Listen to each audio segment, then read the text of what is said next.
Intolerable Lesson of the Phantom of the Opera by Thomas Ligotti. The Phantom of the Opera is a genius. Before he became the Phantom of the Opera, he was a composer of only average talent, a talent that was taken advantage of by a greedy swindler who stole the young composer's music.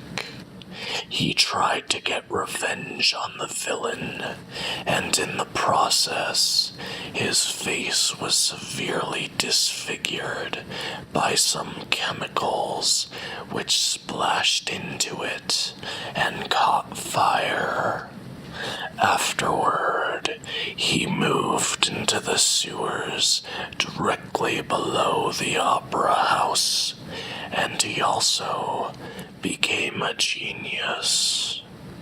In the middle of the opera season, the Phantom kidnaps a rather mediocre soprano and devotes many weeks to training her voice down in the resonant caverns of the Paris sewer system. He tells the girl to sing from the heart, rapping his chest once or twice to make her aware she is singing from his heart too, and maybe other people's. This is the basic message of his instruction, though he still exasperates his student with hours and hours of scales, ear training, and so forth. One day, she gets fed up with all the agony this man is putting her through, and out of despair, not to mention curiosity, rips off the mask that hides his hideous face. She screams and faints. While she is passed out, the Phantom takes this opportunity to return her to the upper world of the opera house. For whether she knows it or not, she is now a great singer.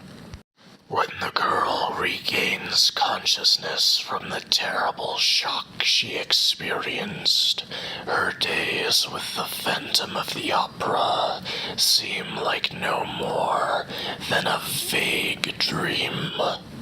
Later in the season, she is starring in an opera and gives a brilliant performance, which the Phantom watches from an empty box near the stage. Over and over, he raps his chest with satisfaction and a sadness so personal and deep as to be incomprehensible to anyone but himself. After the opera is finished and the star is taking her bows, the Phantom notices that one of the heavy walkways above the stage is loose and about to come plummeting down right on his student's lovely head. He leaps onto the boards, pushes her out of the way, and is himself thoroughly crushed by the falling wreckage. The Phantom of the Opera is bleeding freely, and behind his mask, his eyes are drowning. "Who's that?" someone asks the girl, whom the Phantom of the Opera taught to sing so well. "I'm sure I don't know," she answers, as her strange and tormented teacher dies. But her words do not contain a hint of the inexplicable emotion she feels. Only now will she really be able to sing from the heart. But she realizes that there is no music on earth worthy of her voice, and later that night, her monstrously heavy heart takes her to the bottom of the Seine. The Phantom of the Opera is a genius.